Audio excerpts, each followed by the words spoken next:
Eu gostaria, antes de mais nada, de registrar a minha alegria por estar aqui.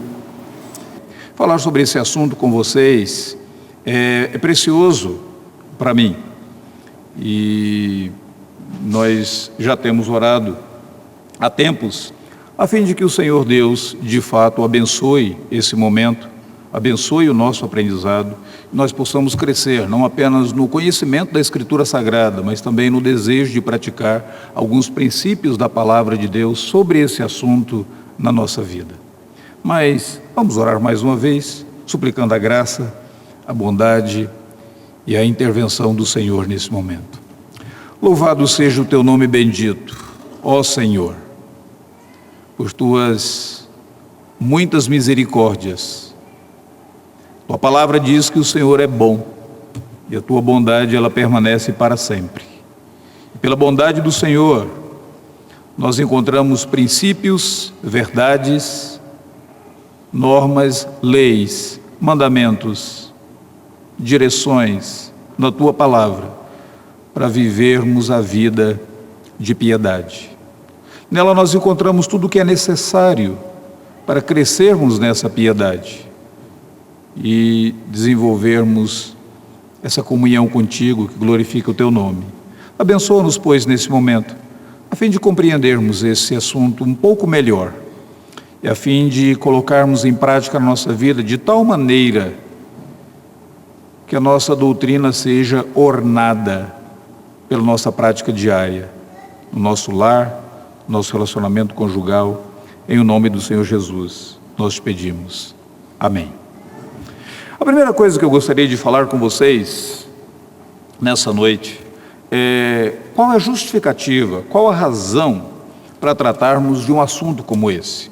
Normalmente uma conferência, uma semana teológica, você espera, você aguarda que temas altamente teológicos sejam discutidos, sejam discursados. E muitas vezes nós temos esse mito na nossa mente que temas altamente teológicos, eles não são práticos. Mas a Escritura Sagrada diz que o Senhor Deus revelou aquilo que nós necessitamos para praticarmos essa revelação do Senhor Deus. A prática da palavra de Deus, ela é um exercício altamente teológico. E é no dia a dia que nós revelamos a nossa teologia. E não existe um lugar melhor para eu e você revelarmos a nossa teologia do que no ambiente doméstico, do que no nosso relacionamento conjugal.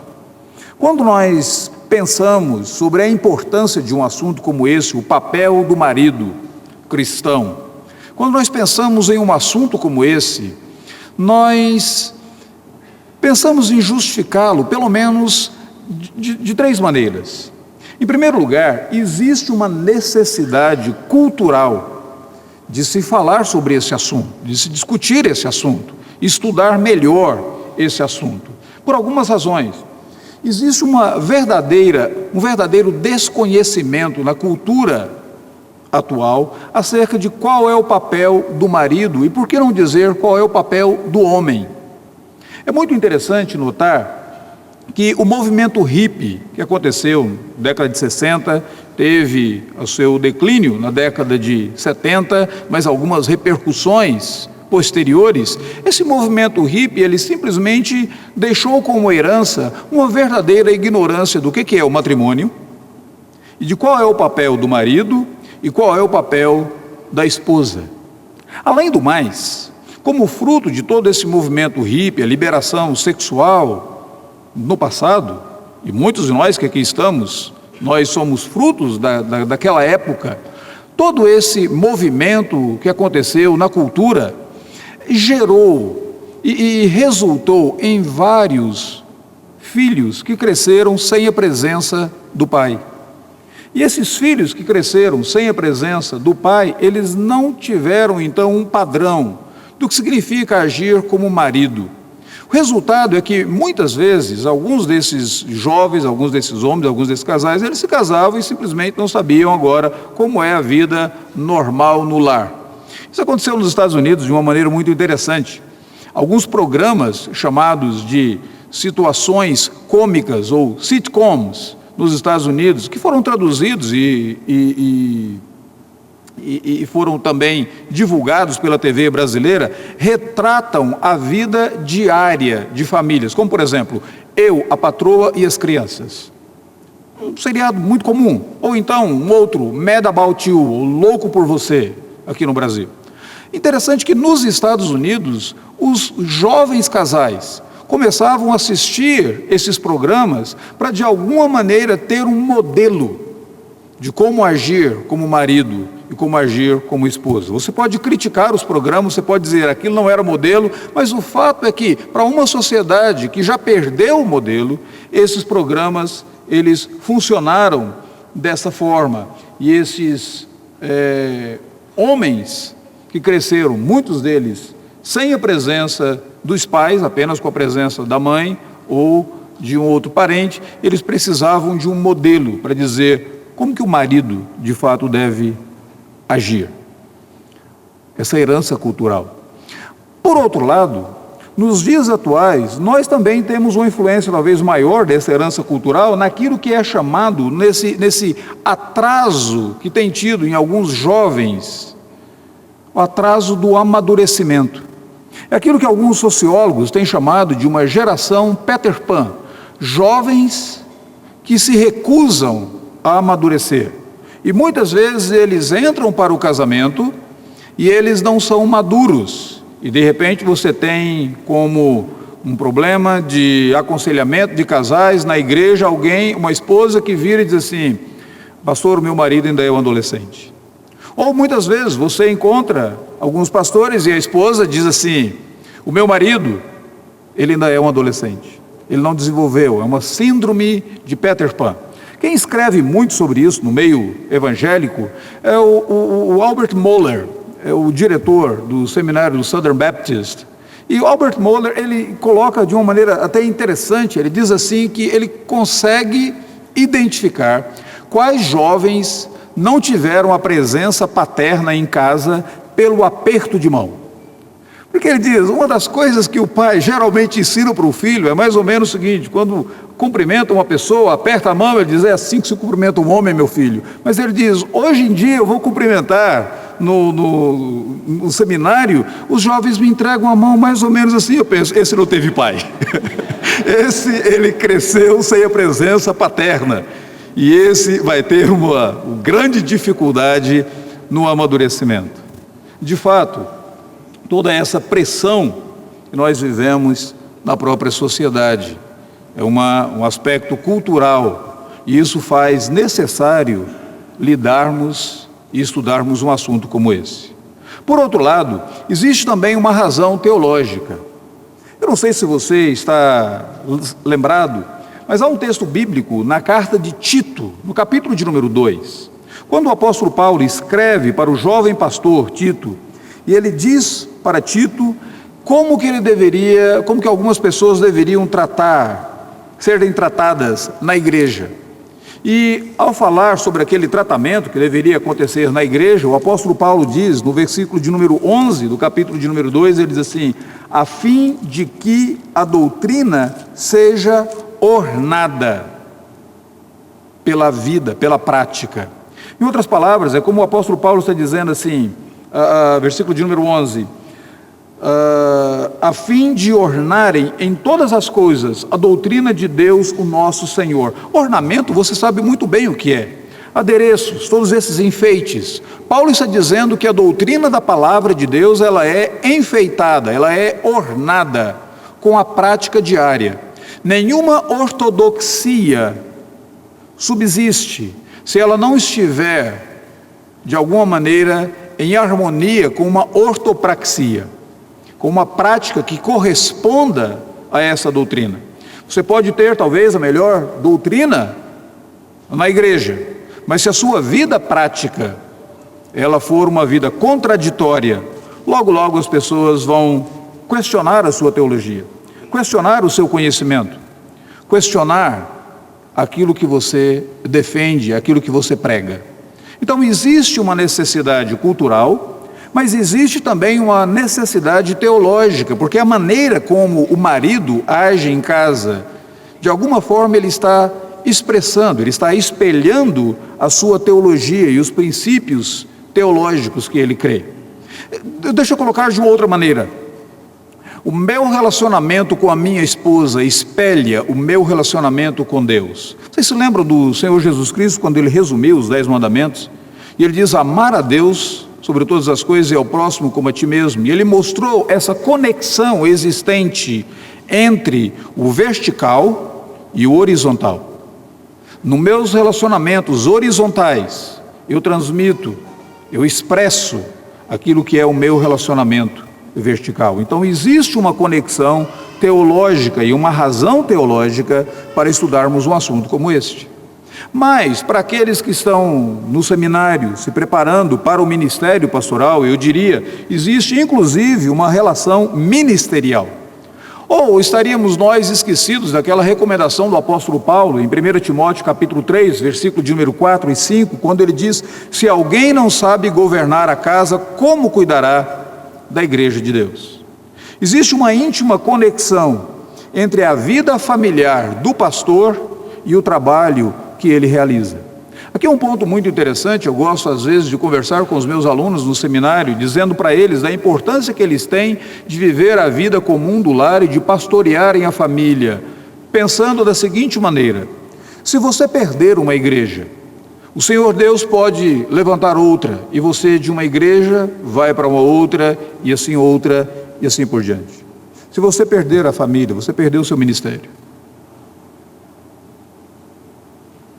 Você entendeu a conexão existente? Se alguém não sabe governar ou não consegue governar a sua casa, como cuidará da igreja de Deus? Talvez por essa razão, Satanás, ele parece obter maiores resultados na queda do ministro ou na desarmonia conjugal de muitos pastores. Porque inúmeras pessoas são afetadas quando isso ocorre. Há uma relação ministerial. Sabendo que esse assunto então é importante, que há uma justificativa tríplice, cultural, teológica e ministerial para tratarmos desse assunto, talvez a segunda pergunta que nós deveríamos fazer: qual a maneira que nós deveríamos de fato abordar um assunto como este? Qual a melhor forma? Eu gostaria de sugerir nesse momento a abordagem por duas vias. Nós iremos abordar esse assunto de uma maneira sistemática, tentando observar o que a Bíblia Sagrada, como um todo, no geral, ela nos ensina sobre o papel do marido, e depois, em uma perspectiva exposicional, nós iremos observar um texto bíblico no livro de Provérbios, no capítulo 31, que algumas pessoas dizem: esse é um capítulo para a mulher, esse não é um capítulo para o marido. O que o senhor vai encontrar para o marido em Provérbios 31?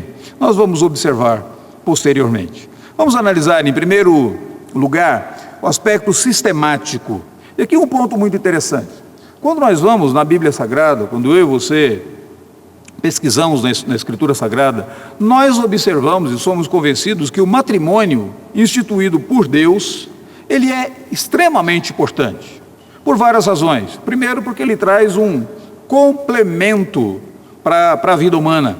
Quando o Senhor Deus criou todas as coisas, ele viu que tudo era bom. Havia apenas uma coisa que o Senhor Deus julgou não ser boa, e era a solidão de Adão.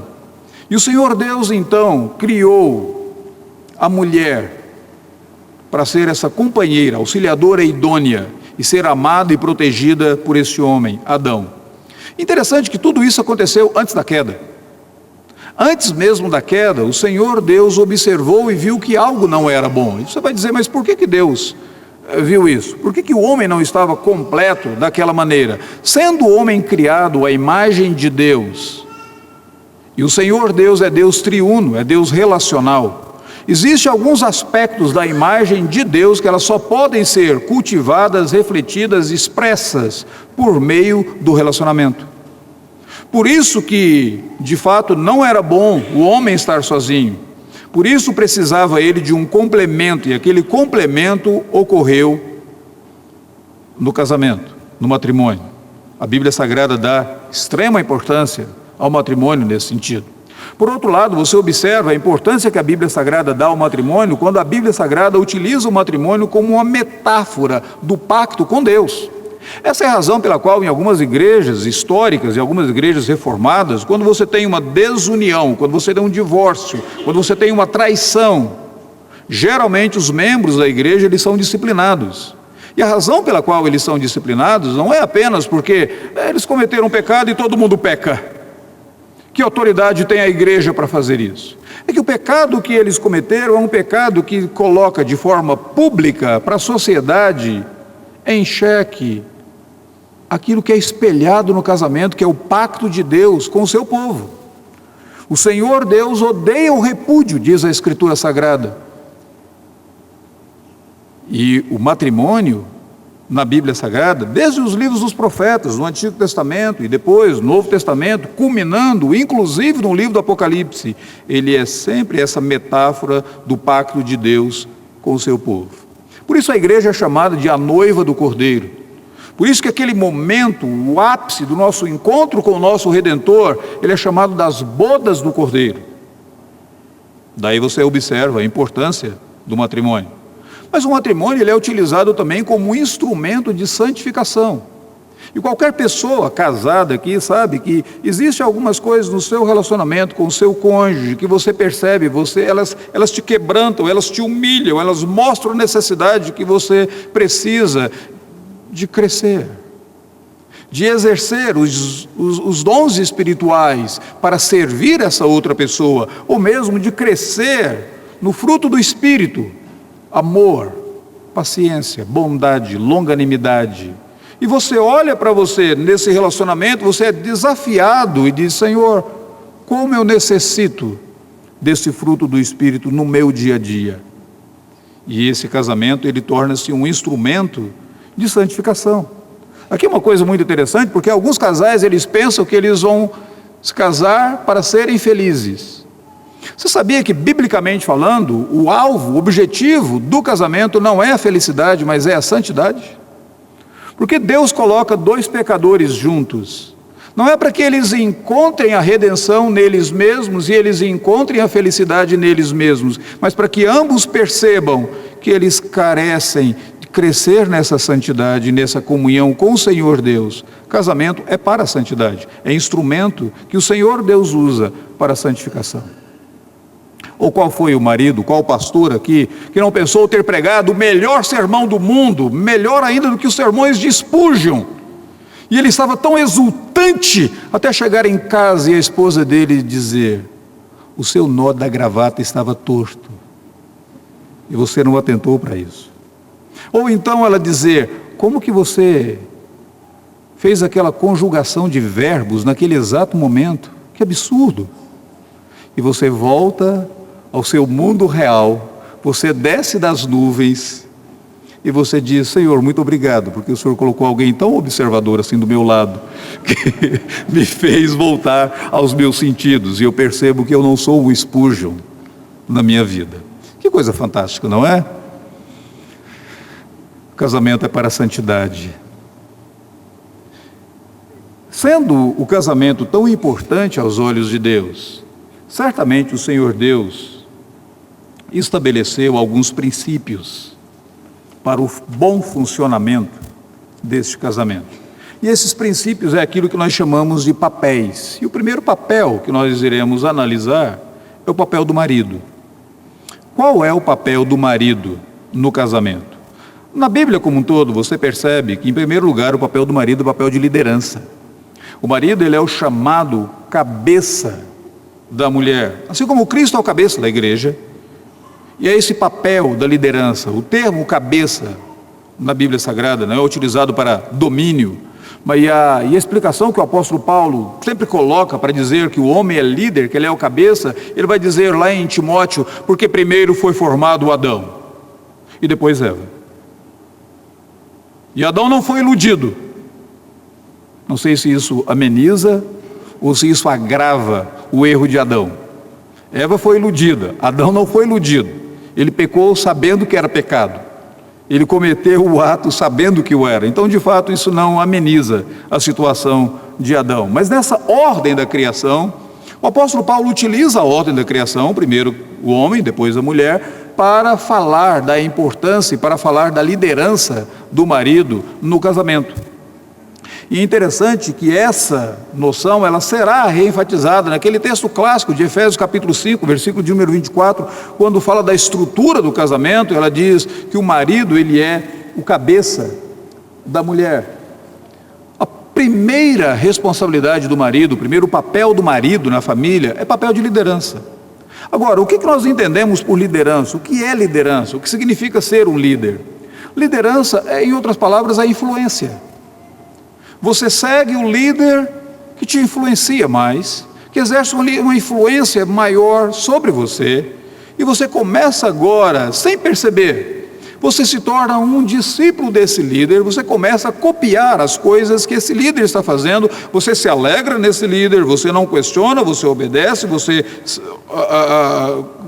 de alguma maneira tem alegria na liderança dessa pessoa, quando ela exerce uma influência sobre você. Liderança não é, biblicamente falando, domínio. Existem várias pessoas que elas dominam, mas nem por isso significa que elas são padrões de liderança na perspectiva bíblica. O padrão de liderança na perspectiva bíblica é o próprio Senhor Jesus Cristo, e por essa razão, todas as vezes que a Bíblia Sagrada diz que o homem é o cabeça da mulher, a Bíblia coloca antes: Cristo é o cabeça do homem, de todo homem, e o homem é o cabeça da mulher. Ou seja, a liderança do marido, ela é uma liderança subordinada a Jesus Cristo. Como que foi a liderança do Senhor Jesus Cristo? Foi uma liderança servidora, no qual ele se deu por nós, ele se deu a nós, no qual ele obteve a nossa redenção. E quando a Escritura Sagrada fala sobre o marido como sendo o cabeça da esposa, a Bíblia Sagrada vai completar dizendo que por essa razão o marido deveria então amar a esposa como Cristo amou a igreja. Essa é a razão pela qual a Escritura Sagrada sempre faz essa referência em vários textos. 1 Coríntios, capítulo 11, Efésios, capítulo 5, Efésios, capítulo 1, Cristo é o cabeça de todo homem, o homem é o cabeça da mulher, Cristo é o cabeça da igreja, Cristo é o cabeça de todas as coisas. E a liderança do marido, ela é sempre subordinada a Cristo Jesus. O que isso significa? Em primeiro lugar, significa que nenhum marido deveria liderar contrário à vontade revelada do Senhor Jesus Cristo. Nenhum marido deveria liderar a sua esposa ou sua família por caminhos que o Senhor Jesus Cristo não conduziria essa esposa, essa família, ou até mesmo a igreja. É uma liderança subordinada, é uma liderança onde você representa o supremo líder, é uma liderança onde a pessoa pode olhar para você e dizer: eu consigo ser submissa a ti, porque você espelha para mim a liderança do meu Redentor. Pode dizer: eu confio em ti.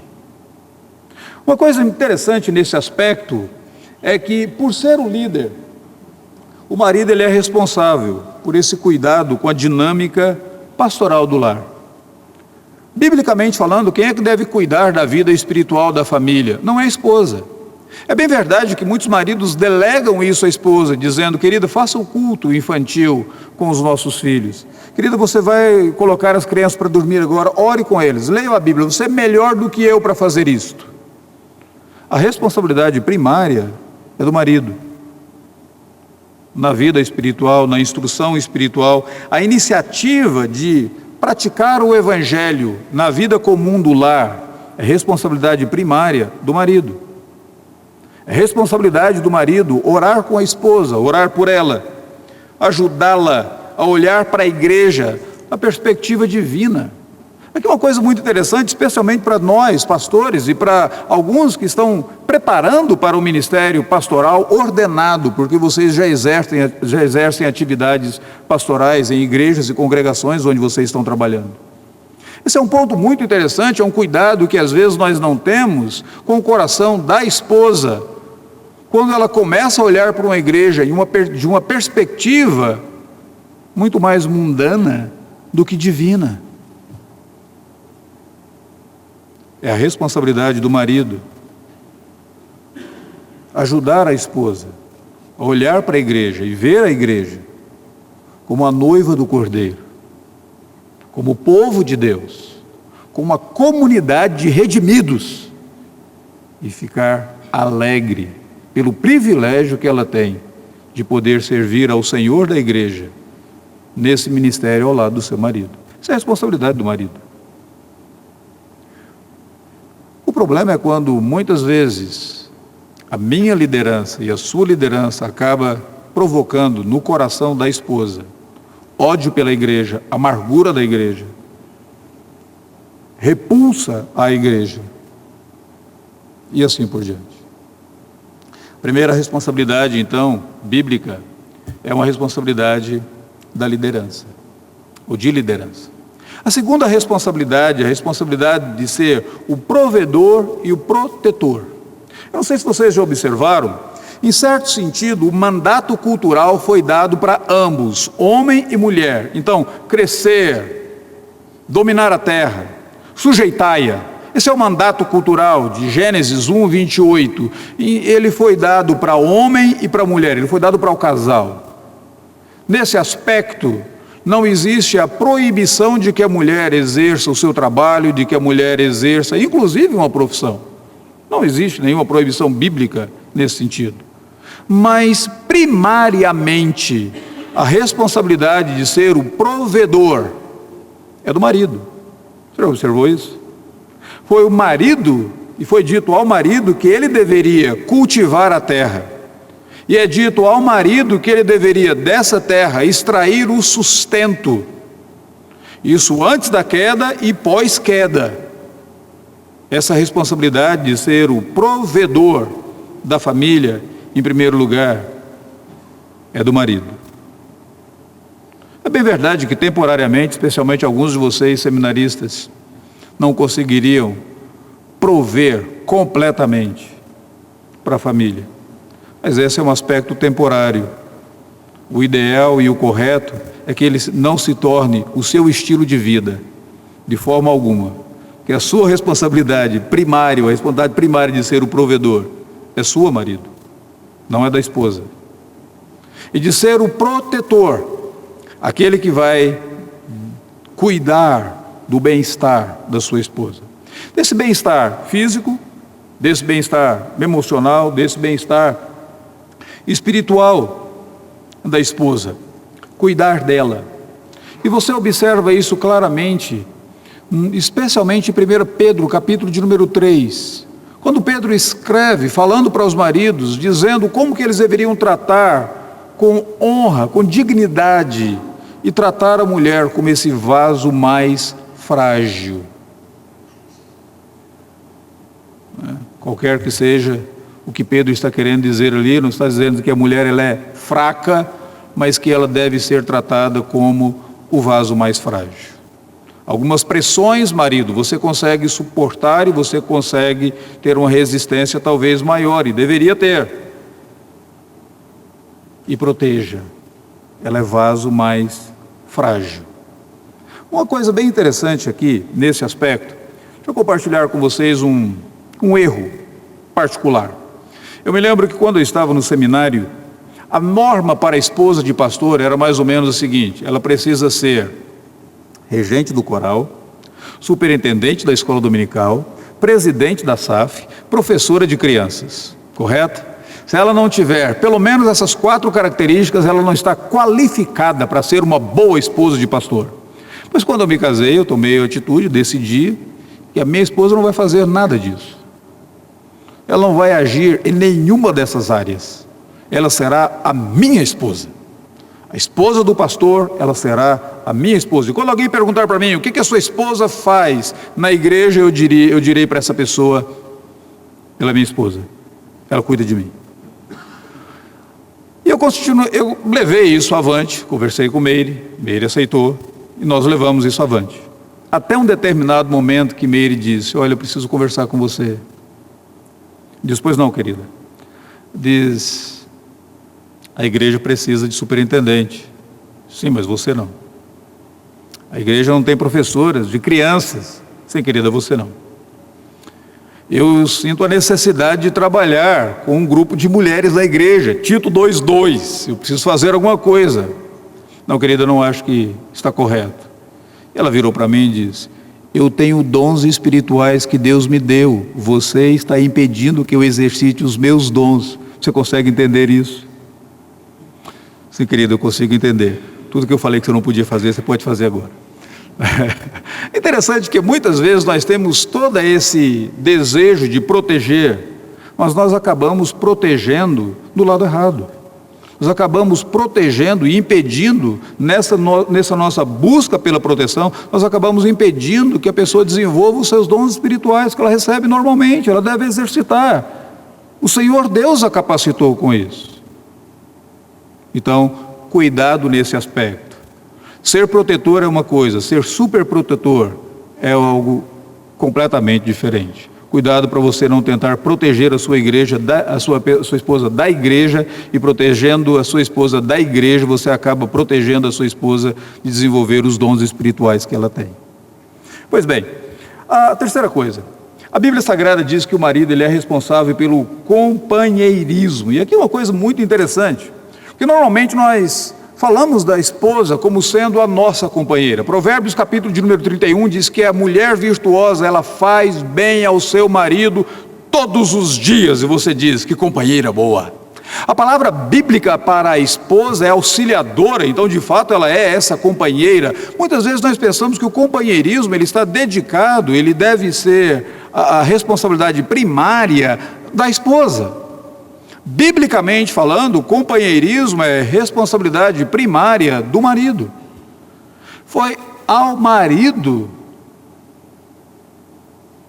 que nós temos a referência bíblica de Gênesis 2:24, dizendo que ele deve deixar pai e mãe e se unir à sua esposa, e se tornarão os dois uma só carne. Você já prestou atenção que não existe ali dizendo a esposa deixará pai e mãe? Já observou isso? Mas diz o marido deixará e o marido se unirá. Esse processo de romper, cortar ou mudar, alternar alguns laços do passado e unir a esposa deve ser iniciativa primária do marido. Companheirismo é primariamente para o marido. O que atrapalha o companheirismo? O que impede esse companheirismo? Muitas vezes, o que prejudica nesse processo do companheirismo? Em primeiro lugar, se você analisar na Bíblia Sagrada, é quando o marido não assume a sua responsabilidade, até mesmo a sua culpa. O que fez com que, além do pecado que entrou no mundo, ali em Gênesis 3, mas o que de alguma maneira, como resultado direto do pecado, afetou e atrapalhou o relacionamento de Adão e Eva? Você observa, a primeira coisa que Adão faz é, ele não assume a sua responsabilidade. O Senhor Deus diz para ele, quem te fez saber que estava nu? Ele diz, a mulher que tu me deste. Nessa transferência de culpa, o companheirismo, ele é afetado. Maridos, todas as vezes que nós não assumimos a nossa responsabilidade, nós não assumimos o nosso erro, mas nós tentamos transferir esse erro para a pessoa que está mais próximo de nós. E no relacionamento matrimonial, não existe ninguém mais próximo de você do que a sua esposa, você acaba afetando esse companheirismo. Você acaba prejudicando esse companheirismo. Ou uma outra maneira, a própria omissão, o silêncio. Lembra daquele livro, O Silêncio de Adão? É um livro de Larry Crabb, se não me falha a memória. Há um outro livro publicado pela editora Puritanos, na mesma linha agora, falando sobre a necessidade que o marido tem de assumir a sua culpa e de não se omitir. Se você observa Gênesis capítulo de número 3, uma das coisas que o texto dá a impressão, sugere a mim e a você, não está explícito, mas implícito no texto bíblico, é que naquele diálogo que a mulher estava tendo com a serpente, naquela questão, quando a serpente questionava a bondade de Deus, as intenções de Deus, e a mulher dando atenção à serpente e vendo o fruto, vendo que ele era bom e agradável para comer e dar entendimento, tomou e comeu, e ela deu ao marido, e ele comeu. Os verbos ali, a ação que você encontra no texto, não sugere que Adão estivesse muito longe. Pelo contrário, sugere que Adão estivesse presenciando todo aquele diálogo, mas ele não disse nada. Ele não falou nada. Ele foi uma porta naquele momento. E esse silêncio acaba tantas vezes afetando, atrapalhando o companheirismo.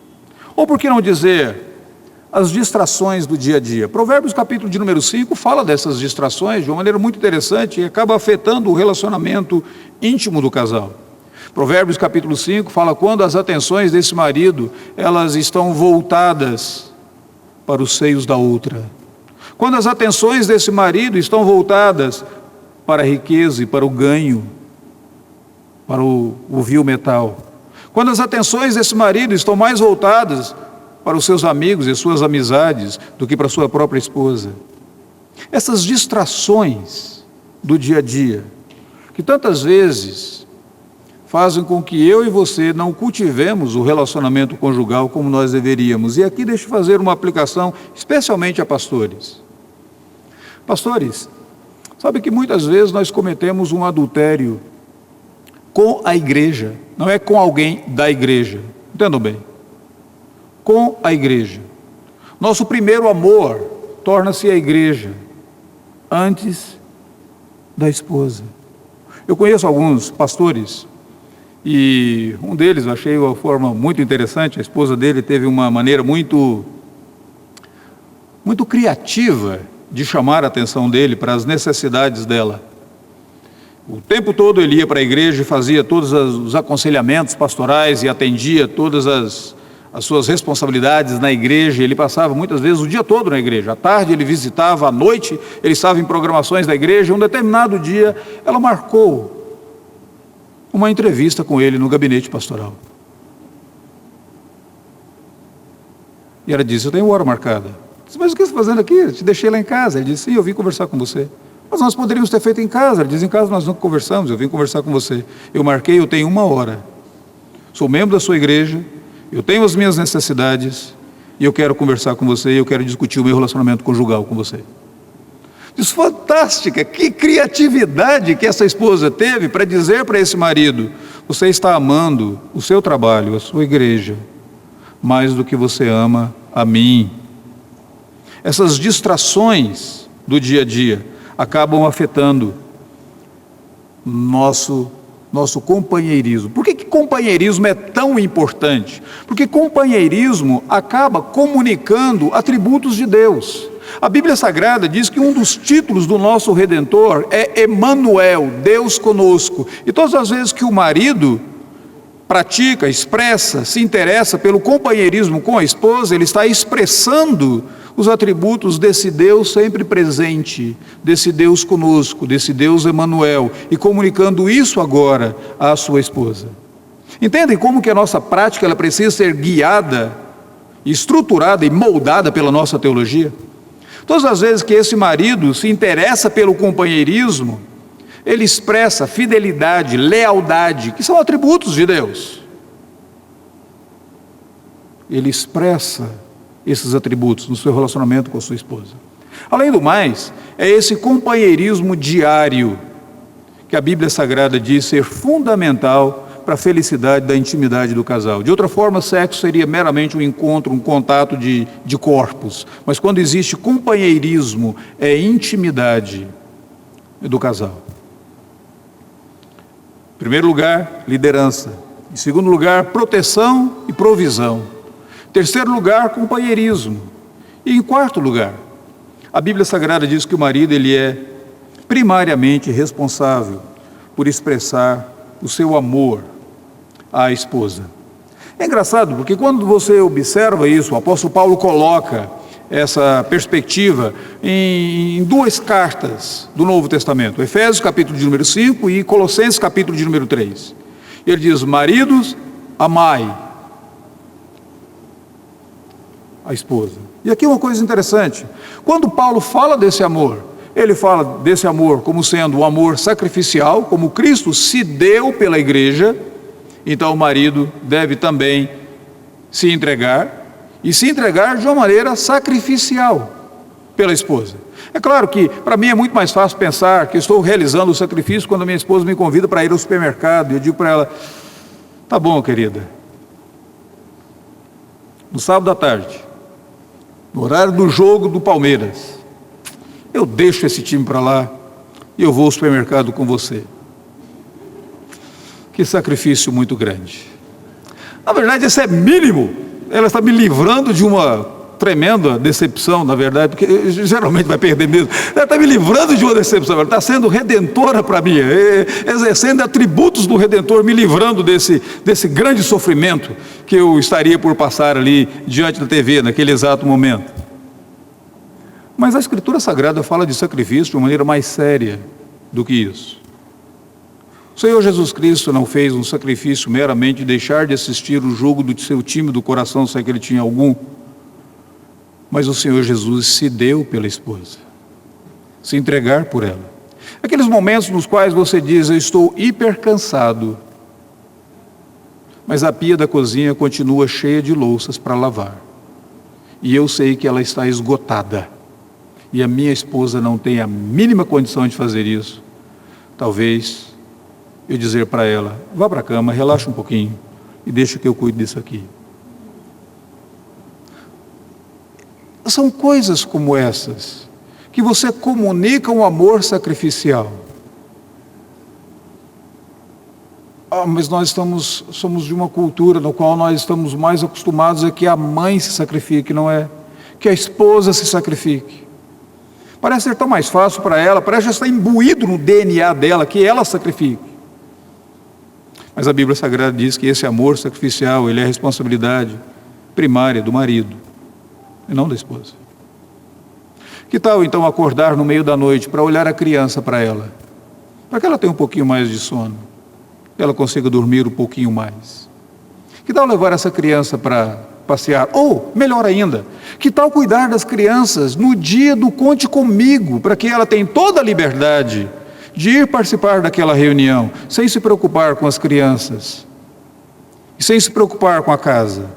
Eu dizer para ela: querida, você tem uma noite para você simplesmente se deleitar, aproveite, você precisa disso, e você vai para um local que será importante para a tua vida. Por que não fazer? Uma outra coisa interessante, a Bíblia Sagrada, quando fala desse amor, é um amor que santifica. Quando fala do amor do Senhor Jesus Cristo, ele se entregou pela igreja para purificar, para santificar. Em outras palavras, é aquela grande pergunta que eu e você, marido, devemos fazer: a minha esposa, ela é mais santa ou menos depois do relacionamento comigo? Ela é mais amargurada ou mais alegre depois que ela se casou comigo? Ela tem um maior amor pelo Senhor Deus?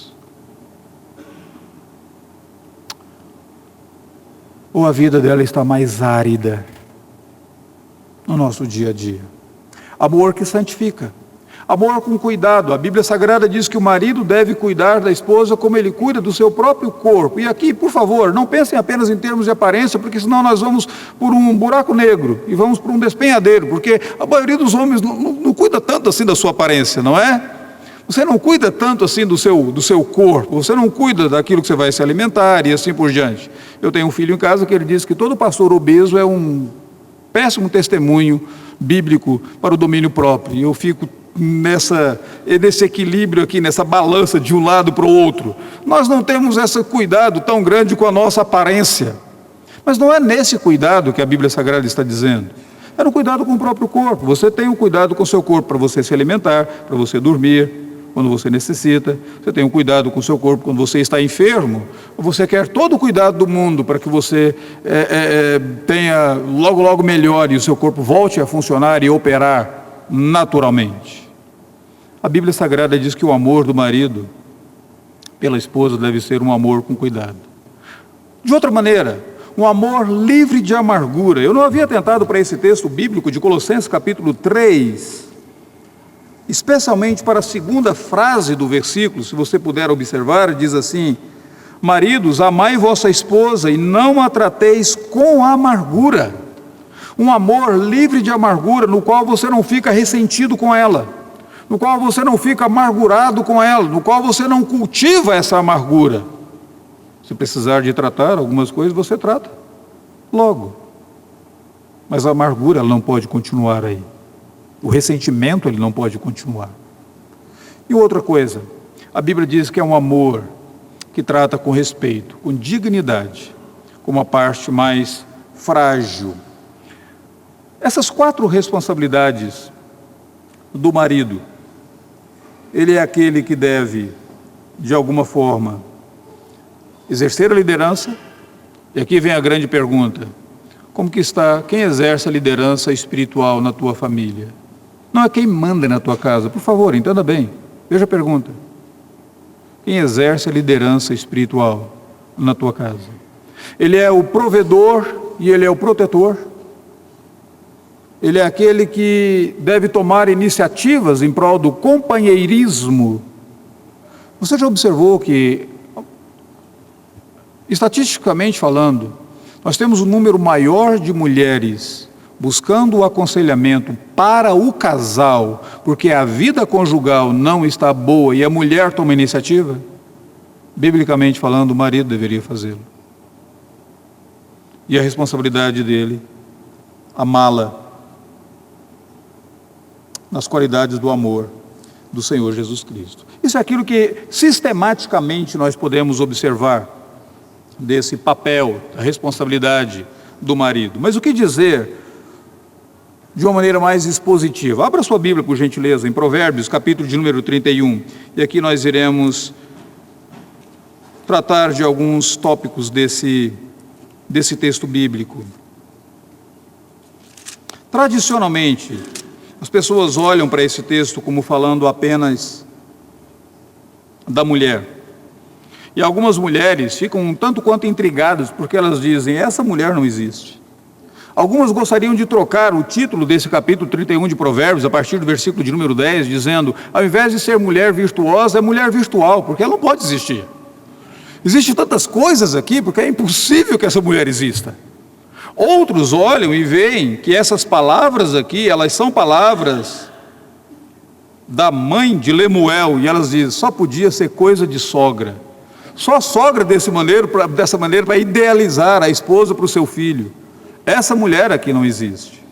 Interessante é que a chave desse texto da mulher virtuosa está no versículo de número 30. Aí está o segredo da mulher virtuosa. Essa mulher, ela não é virtuosa porque ela faz tantas coisas. Essa mulher, ela faz tantas coisas porque o versículo de número 30 coloca a chave, a coisa mais importante do caráter da vida dela: a mulher que teme ao Senhor. Mas ao falar da mulher virtuosa, esse texto acaba falando também de algumas características do marido dessa mulher. E essas características desse marido, elas mostram e elas apontam para mim e para você as responsabilidades do marido e do marido cristão. Leamos o texto, versículo de número 10, do capítulo de número 31 até o versículo de número 31, diz assim: mulher virtuosa, quem a achará? O seu valor muito excede o de finas joias. O coração do seu marido confia nela e não haverá falta de ganho. Ela lhe faz o bem, não o mal, todos os dias da sua vida. Busca lã e linho, e de bom grado trabalha com as mãos. É como um navio mercante, de longe traz o seu pão, e ainda noite, e já se levanta, e dá mantimento à sua casa, e a tarefa às suas servas. Examina uma propriedade e adquire-a. Planta uma vinha com as rendas do seu trabalho. Cinge os lombos de força, fortalece os braços. Ela percebe que o seu ganho é bom. A sua lâmpada não se apaga de noite. Estende as mãos ao fuso, mãos que pegam na roca. Abre a mão ao aflito e ainda a estende ao necessitado. No tocante à sua casa, não teme a neve, pois todos andam vestidos de lã escarlate. Faz para si cobertas Veste-se de linho fino e de púrpura. Seu marido é estimado entre os juízes, quando se assenta com os anciãos da terra. Ela faz roupas de linho fino, vende-as e dá cintas aos mercadores. A força e a dignidade são os seus vestidos. E quanto ao dia de amanhã, não tem preocupações. Fala com sabedoria, e a instrução da bondade está na sua língua. Atende ao bom andamento da sua casa e não come o pão da preguiça. Levantam-se os seus filhos e lhe chamam ditosa. O seu marido a louva, dizendo: muitas mulheres procedem virtuosamente, mas tu a todas sobrepujas. Enganosa é a graça e vã a formosura, mas a mulher que teme ao Senhor, essa será louvada. Dá-lhe do fruto das suas mãos, e de público a louvarão as suas obras. Observe uma coisa muito interessante. Eu disse para vocês que a chave do texto está no versículo de número 30. A mulher que teme ao Senhor. E é somente porque ela teme ao Senhor que o texto diz que ela não se preocupa com o dia de amanhã. Versículo de número 26. Quanto ao dia de amanhã, ela não tem preocupações. É somente porque ela teme ao Senhor que o versículo de número 26 diz que ela fala com sabedoria. É somente porque ela teme ao Senhor que ela não come o pão da preguiça. É somente porque ela teme ao Senhor que ela vive uma vida leal. A chave para a mulher, nesse capítulo de número 31 de Provérbios, está no fato dela temer ao Senhor. Mas ao falar sobre essa mulher que teme ao Senhor, essa mulher que é virtuosa e pratica essas virtudes, o texto acaba falando também algo sobre o marido dela.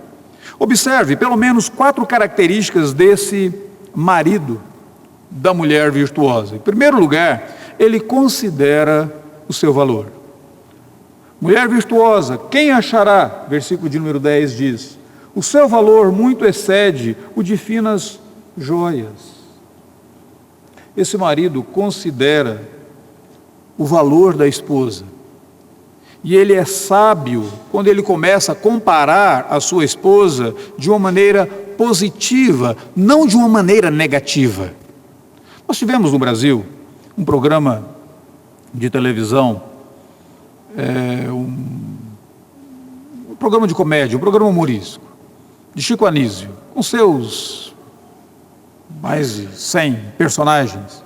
E havia um personagem de Chico Anísio que ele encarnava tudo aquilo que é o tolo na perspectiva de Provérbios. Se não me falha a memória, o quadro era Nazareno, onde ele sempre comparava a esposa dele de tal maneira que ela era continuamente rebaixada, marginalizada.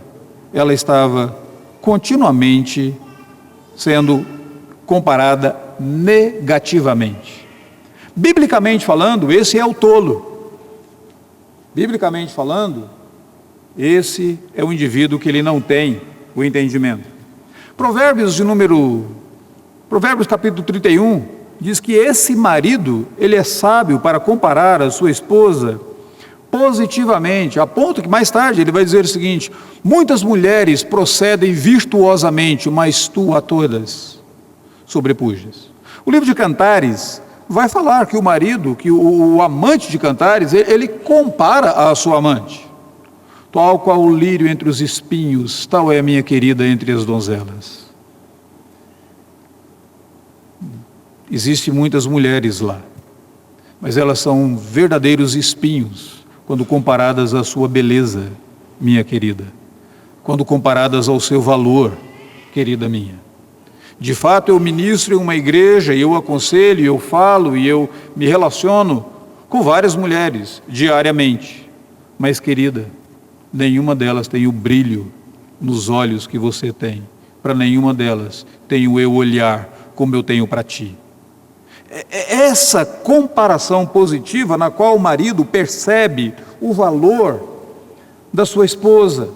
E aqui uma coisa muito interessante, porque na Bíblia Sagrada, no livro de Provérbios, o livro de sabedoria, diz que o marido, ele sabe receber a esposa como sendo uma bênção de Deus. Quem acha uma esposa, achou o bem. E ele recebeu essa esposa como essa grande bênção que vem do Senhor. Esse marido de Provérbios 31 é aquele que considera e sabe valorizar a sua esposa. Qual que é a responsabilidade do marido? De maneira expositiva, nesse texto de Provérbios, a valorização da sua esposa. A segunda coisa que é importante você observar é que esse marido, ele é responsável por criar uma cultura de relacionamento no qual a esposa tenha a oportunidade de crescer, de florescer, de mostrar os seus talentos, de mostrar sua criatividade, de mostrar aquilo que ela faz de melhor. Versículo de número 11 diz assim: o coração do seu marido confia nela, e não haverá falta de ganho. Por que ela faz todas essas coisas aqui? O texto diz, ela busca lã e linho. Diz o texto que ela é como um navio mercante, de longe traz o seu pão, levanta-se numa noite. Diz que ela examina uma propriedade, ela adquire, ela planta uma vinha, ela cria rendas. Por que tudo isso? Porque o versículo de número 11 diz que o coração do seu marido confia nela. É uma cultura de confiança. E essa confiança do marido na esposa permite que ela floresça, que ela cresça, que ela mostre da sua criatividade, que ela expresse os seus talentos, que ela exercite os seus dons, que ela faça aquilo que ela sabe fazer, que o Senhor Deus dotou a ela. Observe que essa cultura de confiança aqui, nesse lar, nessa casa de Provérbios de número 31, ela não existe aqui o cinismo, não existe a ironia, o desprezo pelas ideias dela. Não sei se você já observou, pastor presente aqui, e seminarista, que aqui está, especialmente. Mas uma coisa muito interessante, como figura pública que o pastor, que o ministro da palavra é, normalmente as pessoas vêm conversar com ele. Normalmente as pessoas ligam para a casa dele e elas dizem: o pastor fulano de tal está? As pessoas nem perguntam por quem atendeu o telefone. Se quem atendeu o telefone foi a esposa do pastor, muitas vezes ela passa como essa verdadeira serviçal, que pega o telefone e do outro lado diz: eu quero falar com o pastor fulano de tal. Ela diz: querida, para você. Diz: quem é? Eu não sei, ele nem conversou comigo. E aqui está aquele momento da proteção e do cuidado. Alô, quem fala? Ah, fulano de tal. Ô, fulano de tal, que bom falar com você. Foi a minha esposa que atendeu o telefone. Certo? Tudo bem contigo? Posso lhe ajudar? Ou tantas vezes, quando as pessoas procuram para conversar contigo e ela está ali do lado, seria uma maneira de criar essa cultura de confiança, dizer: que bom falar contigo, essa aqui é minha esposa, deixa eu apresentá-la a ti. Ah, mas foi o presidente do sínodo que me procurou, foi o diretor do seminário. Sim, senhor diretor, essa é minha esposa. Aqui está. Que ótimo. Essa maneira de expressar que não há cinismo, não há ironia, não há desprezo pelas ideias dela, não há desprezo pela pessoa dela, mas o coração do seu marido confia nela. E por isso ela floresce. Ela pode florescer. Uma outra coisa bem interessante nesse sentido, o texto diz que esse marido, ele é um encorajador. Versículo de número 28 e 29 do texto de Provérbios diz assim: levantam-se os seus filhos e lhe chamam ditosa, e o seu marido a louva, dizendo: muitas mulheres procedem virtuosamente, mas tu a todas sobrepujas. Deixa eu compartilhar com vocês eu tenho das minhas muitas fraquezas, permito-me compartilhar uma delas com vocês. É extremamente difícil para mim ser um encorajador. Eu sou teólogo, o que você queria? Os meus olhos batem no que está errado. Eu já vejo logo as coisas que estão erradas. Meu pai dizia que eu devia ser fiscal de obras, porque eu daria uma grana tremenda para qualquer empresa de construção. Eu chego na obra e logo eu já percebo qual quina da parede o pedreiro não utilizou o prumo apropriadamente. Logo eu percebo onde o pintor não deu a segunda demão de tinta. Os meus olhos já vão logo para o que está errado. Talvez seja por isso que o Senhor Deus me colocou para corrigir dissertações lá no Jumper. Eu já pego logo os erros, corrigindo dissertações aqui e ali do que as pessoas escrevem. Recentemente, o meu filho estava interagindo comigo no Skype. E ele diz: pai, utilize o Skype da minha esposa, porque o meu telefone está sem bateria. Utilize o Skype dela, ela vai te ligar. A primeira coisa que eu olhei foi: meu filho, essa foto de vocês, ela está na horizontal. Conserta essa coisa para ficar mais bonitinho. E aí ele continuou conversando. Eu disse: desculpa, filho, eu já olhei para o defeito, né? Ele disse: pai, o senhor é ótimo nisso. É muito difícil para eu ser um encorajador. Naturalmente, o meu pecado floresce na minha crítica. Por causa disso, eu tenho que 24 horas por dia estar com as minhas antenas ligadas, dizendo: encoraje, encoraje, encoraje, dê uma palavra de ânimo, reconheça alguma virtude, reconheça algo de bom. E eu não sei, talvez você, por estar no seminário, por ser tão criticado, ou por fazer críticas a teólogos aqui e ali, por ter que fazer todas essas análises, é muito fácil para você trazer isso para casa e para o relacionamento conjugal. Me lembro de uma determinada ocasião, em um encontro de pastores, a igreja conservadora, na verdade, um irmão se levantou e disse: doutor, sendo o senhor tão afeito às críticas de teologia, como que é o seu relacionamento conjugal em termos de elogios? Eu disse: é a coisa mais difícil que existe. Eu tenho que me policiar para fazê-lo. E, na minha perspectiva, esse homem de Provérbios 31, ele faz isso. E a melhor coisa na minha vida foi identificar que isso era difícil para eu fazer. E saber quão difícil era, para que eu pudesse me policiar para isso. E o homem de Provérbios 31, ele faz isso. Ele a louva dizendo: muitas mulheres procedem virtuosamente, mas tu a todas sobrepujas. E ele mesmo considera a beleza dessa mulher, agora, como sendo o fruto do temor do Senhor. É o quarto aspecto. Versículo de número 30, diz que: enganosa é a graça e vã a formosura, mas a mulher que teme ao Senhor, essa será louvada. Está aqui um segredo de beleza para as mulheres presentes aqui, e aqui está um segredo de beleza para os maridos começarem a apreciar. A Bíblia Sagrada diz que, ainda que esse tabernáculo externo se desfaz, é possível que o homem interior, unido ao Espírito do coração, se renove dia após dia, quando ele cresce no conhecimento do Senhor. A mulher cristã, ela tem uma grande vantagem em relação às mulheres não cristãs. A beleza das mulheres não cristãs, ela é apenas exterior. Quando elas abrem a boca, você não vai encontrar muita beleza lá. Ou quando elas expressam o que está no íntimo e a boca fala do que está cheio o coração, você não vai encontrar muita beleza ali. Mas a mulher que teme ao Senhor, ela não tem apenas a beleza externa, mas ela tem uma beleza interna. A beleza externa, ela esvanece. Com o tempo, as rugas começam a aparecer, alguns fiozinhos brancos começam a aparecer por aí. É claro que a mulher nunca vai embranquecer o cabelo. Eu não consigo entender esse milagre. Os homens, o cabelo dos homens fica branco e tal, mas a mulher nunca fica.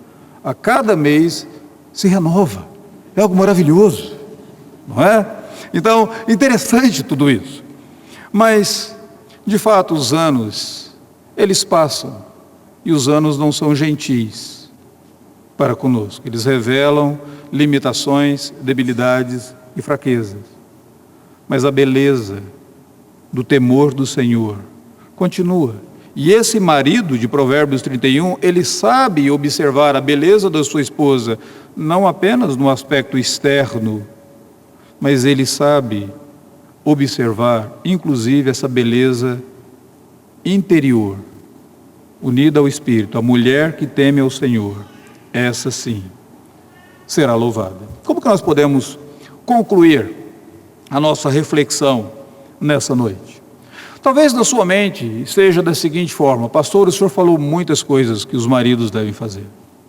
No aspecto sistemático, o senhor colocou pelo menos 4 tópicos ao longo de toda a Escritura Sagrada. No aspecto expositivo, o senhor também colocou 4 outros tópicos. Mas, pastor, o senhor não sabe quão difícil é praticar todas essas coisas com a mulher que eu tenho. Eu não sei, e aí vem mais ou menos aquela seguinte aplicação: eu não sei como é a esposa do senhor, ela deve ser uma santa. Mas o senhor não sabe a mulher com a qual eu estou casado. Então deixe-me fazer a seguinte pergunta para você, homem e mulher: por que nós devemos agir certo quando o nosso cônjuge age errado? Porque você deve saber essas coisas e o que fazer, e qual é o papel, e qual deveria ser o procedimento, mesmo quando a sua esposa não corresponde ou está agindo errado. Em primeiro lugar, porque quando você faz o certo, você glorifica Deus. E a glória de Deus deveria ser o alvo não apenas da sua teologia, mas da sua vida. Não apenas das suas discussões acadêmicas, não apenas dos seus momentos devocionais, litúrgicos, no culto, mas no dia a dia. Por que agir certo quando o meu cônjuge age errado? Porque o meu compromisso, primeiro, é com a glória do Senhor Deus. Expressar a glória dEle, expressar a retidão dEle.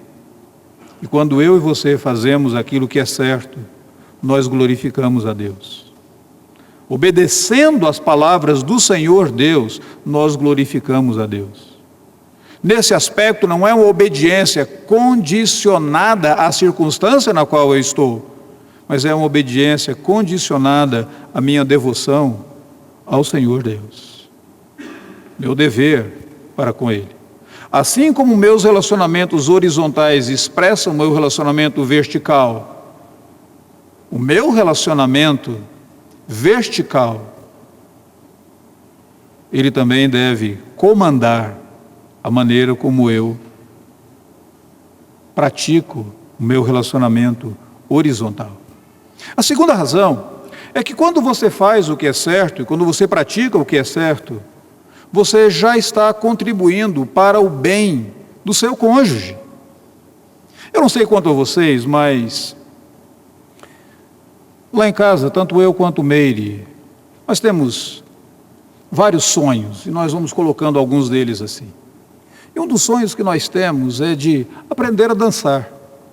Eu não tenho tempo para isso, mas como eu gostaria de aprender a dançar.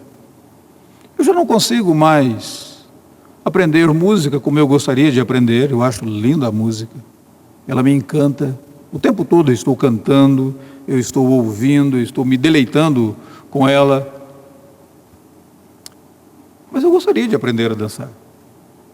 E talvez, de Meire e eu, uma pessoa que sabe um pouquinho mais, ou que sabia um pouquinho mais dançar, sou eu, um pouquinho mais do que Meire. Eu sou da época dos embalos de sábado à noite, da era da discoteca. Então imagine eu dançando Elton John. Aliás, Olivia Newton-John.